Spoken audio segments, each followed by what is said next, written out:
Paz e bem, alunos do oitavo ano.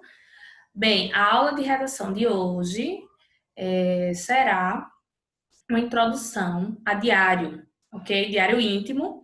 Aquele texto que vocês leram quarta-feira sobre Anne Frank, os textos dela, e hoje eu vou dar a introdução ao gênero, tá certo? E a gente vai falar um pouquinho também de Anne Frank nesse sentido, tá bom, gente? Vamos lá? Olha só. Muitos livros trazem como um exemplo a Anne Frank, tá? Porque é um ícone, não é? Nesse contexto da Segunda Guerra Mundial. E o seu diário virou um documento histórico, ok? Então vamos dar uma estudadinha nas características do diário íntimo. E eu coloquei dois vídeos. Um resumindo um pouquinho a vida dela e o outro um filme sobre a vida, sobre ela. Eu fiquei curiosa em assistir o filme, eu vi só algumas partes. E até a imagem tá ótima no YouTube. Aí eu deixei, caso vocês queiram assistir, não é por curiosidade, eu vou assistir. Depois eu digo o que é que eu achei para vocês. Bem, o conceito certo do gênero, ele apresenta essa subjetividade. Então, o diário íntimo, ele é pessoal. Relata experiências, ideias, opiniões, acontecimentos. Pode ter fotos, figuras, bilhetes, poesias. Então, o diário é um espaço ali em que você vai colocar as coisas que você gosta, que você vivencia. Eles eram produzidos só para serem lidos pela própria pessoa ou por alguém muito íntimo. E olhe lá. E a linguagem é coloquial, ou seja, informal, tá bom? Então, aqui um exemplo de uma página do Diário de N, tá? Onde você vai ter local e data. Vocativo. Vocativo é quando você diz, querido diário, olá. Então, essa é a estrutura do diário. E aqui vocês podem ver, ó, tá? Provavelmente a data ela botava aqui, ó, do ladinho, tá vendo? Deixa eu ver se eu acho outra data aqui. Aqui não tô vendo, mas aqui tem a data aqui, tá certo? Janeiro, aqui, tá vendo? E corpo do texto, ok? E a assinatura, tá? Então, aqui a assinaturazinha dela, tá certo, gente? Então, essa é a estrutura básica do diário íntimo. Então, as principais características dos diários são relatos pessoais. Então, tem que ter um relato de algum acontecimento pessoal. Histórias verídicas. Ou seja, se você vai fazer um diário, você não vai fazer um diário ficcional, né? A não ser que você queira criar alguma história. Registro de acontecimentos. Então, nós temos os diários de bordo, que nós não vamos estudar, são diários em que os capitães de navios usam para relatar, isso, né, antigamente mais, os acontecimentos durante a viagem. E às vezes, quando acontecia um naufrágio, aquele diário servia como norte investigativo, tá bom? Geralmente é escrito em primeira pessoa, porque se você está contando ali uma situação que aconteceu com você, você vai usar a primeira pessoa. E geralmente tem um registro em ordem cronológica, né? Então, os mais antigos você vai escrevendo, depois os últimos, os mais novos. É um caráter intimista e confidente, porque o diário ele é como se fosse um confessionário. Você coloca os seus segredos lá, tá? E intimista porque é algo muito subjetivo, muito do seu eu. Subjetividade e espontaneidade. A espontaneidade está ligada à questão da linguagem, que é uma linguagem informal. A escrita confessional, que é o quê? Confessional, que é você colocar todas as suas confissões, um vocabulário simples, a presença de vocativo, como eu já disse a vocês, querido diário, olá, amado. As adolescentes da minha época costumavam ter diários que tinham cadeados pequenininhos. E geralmente a gente iniciava o diário assim. Até hoje eu tenho um diário em casa e eu escrevo às vezes. Tá? Eu tenho esse a vocês. Assim que eu escrevo diário ainda, porque eu gosto de ver, depois de 1, 2, 3, 4 meses, como é que tá a minha escrita e como está a minha vida. Então, geralmente, no diário que eu escrevo, eu coloco meus planos, o que aconteceu naquele dia, o que vai acontecer durante a semana.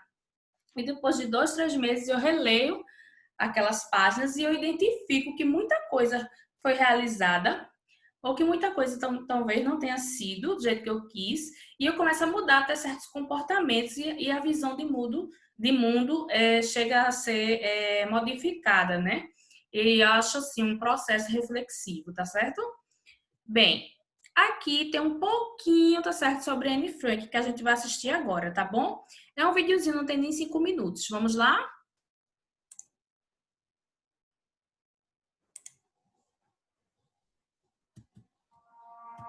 Anne Frank tornou-se famosa por causa do diário que escreveu durante a Segunda Guerra Mundial. Por mais de 2 anos, Anne e sua família e 4 conhecidos conseguem se esconder em um prédio desabitado de Amsterdã. Mas a família é delatada. Os nazistas os enviam para campos de concentração. Anne morre no campo de concentração de Bergen-Belsen pelo único motivo de ser judia. Anne só viveu até os 15 anos. Anne tem quase 4 anos quando Adolf Hitler chega ao poder na Alemanha em 1933. Os indivíduos que apoiam o partido político de Hitler são chamados nazistas. Eles culpam os judeus pelos sérios problemas econômicos que atingem seu país. A Alemanha nazista ameaça a segurança dos judeus e também dos deficientes, homossexuais, ciganos, romes, sinti e pessoas de pele morena. Por essa razão, a família Frank se muda da Alemanha para os Países Baixos. Eles esperam encontrar mais segurança nos Países Baixos. Ana gosta muito de sua vida em Amsterdã. Lá ela vai à escola e faz muitos amigos. Porém, em 1940, a Alemanha invade os Países Baixos. Em 5 dias, o país é tomado e ocupado. Agora, tudo o que acontece na Alemanha pode acontecer também nos Países Baixos. A vida se torna mais difícil, particularmente para os judeus. O invasor passa a promulgar leis que promovem, inclusive, a exclusão dos judeus da Holanda. Nossa liberdade sofreu severas restrições, com muitos decretos contra os judeus. Os judeus eram obrigados a usar uma estrela amarela. Suas bicicletas eram confiscadas, não tinham permissão para entrar em bondes ou andarem de carro. Havia mais e mais proibições. Mas a vida continuava. As leis de discriminação não eram as únicas medidas opressivas contra os judeus. Os nazistas os perseguiam na Alemanha e nos países da Europa que ocupavam. Colocavam os judeus em trens e os enviavam a campos de concentração. Foi por isso que a família Frank e outros 4 conhecidos deles se esconderam no prédio da Opekta, a empresa de Otto Frank. Foram ajudados por leais funcionários de Otto. Lá ficaram por mais de 2 anos. Durante aqueles longos dias, Ana ocupa o seu tempo com leituras e escrevendo em seu diário. Escreve sobre a família, amizade, amor e sobre o futuro. Ela tem medo, mas não perde a esperança. Sei o que quero. Tenho um objetivo, tenho opiniões, uma religião e amor. Se ao menos eu pudesse ser eu mesma, ficaria satisfeita. Vou fazer com que minha voz seja ouvida. Vou para o mundo e trabalharei em prol da humanidade. No dia 4 de agosto de 1944, policiais invadem o esconderijo. Os escondidos haviam sido denunciados. Eles são presos e transportados para campos de concentração. O diário de Anne fica para trás. Só se sabe o que aconteceu com ela depois da prisão pelo relato de testemunhas. Anne morre de exaustão e de doença no campo de concentração de Bergen-Belsen. Durante a Segunda Guerra Mundial, os nazistas e seus cúmplices causaram a morte de 6 milhões de homens, mulheres e crianças judias. Frank, pai de Anne, é o único dos 8 escondidos a sobreviver aos campos de concentração. Ele não mede esforços para realizar o sonho de Anne de se tornar escritora e publica o diário dela. O livro é chamado de O Anexo Secreto. Frank espera chamar a atenção dos leitores para os perigos advindos da discriminação, do racismo e do antissemitismo.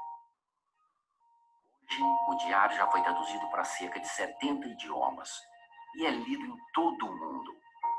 Ana escreveu em seu diário: A não ser que você escreva, não saberá como é maravilhoso.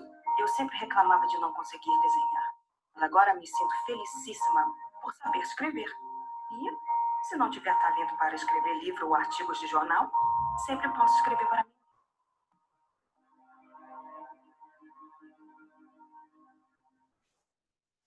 Bem, pessoal, como vocês viram, esse vídeo, ele é bastante esclarecedor sobre a personalidade, sobre o perfil da Anne, tá certo?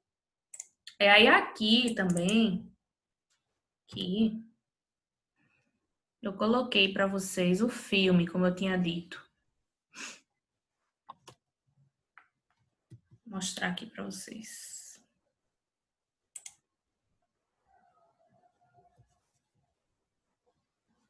Bem, aqui, tá? Deixa eu ver o próximo slide. Eu achei que tá ótima a imagem, achei ótima a imagem. Aí, se vocês quiserem, olha só. Tá vendo como tá a imagem?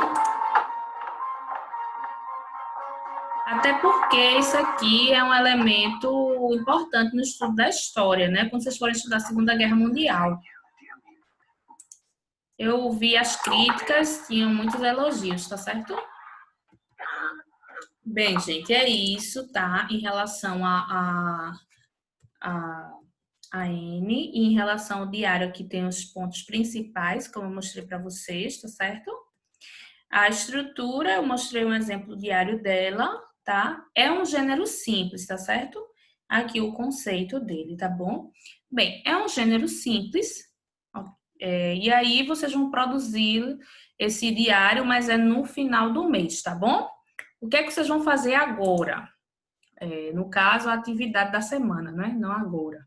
É um exercício de fixação, tá? Mas é um exercício de fixação que tem apenas 4 perguntas, ok? Então, aqui, nome e e-mail é importante. Aqui, uma questão objetiva, tá? Aqui não corresponde à característica do gênero diário, ou seja, aqui não corresponde. Você vai citar mais 3 características do gênero diário, sem ser a que esteja aqui, né? As que estejam aqui, no caso. Aqui, o diário é um gênero textual que relata experiências vividas pelo próprio narrador. Como o diário costuma ser íntimo, a linguagem geralmente é simples. A frase abaixo, que apresenta traços da linguagem informal. Linguagem informal é a linguagem do nosso dia a dia. É a linguagem coloquial. Uma linguagem que você pode usar gíria, pode abreviar, ok? Para você, qual a importância de um diário como o de Anne Frank? Qual a importância de um diário desse para a nossa história, tá certo? Bem, gente, essa nossa aula de redação, tá? Façam um formulário e devolvam e eu vou estar corrigindo as redações de vocês de conto de ficção científica, tá certo? Que vai ser a nossa nota de redação, tá bom, gente? Um beijão para vocês.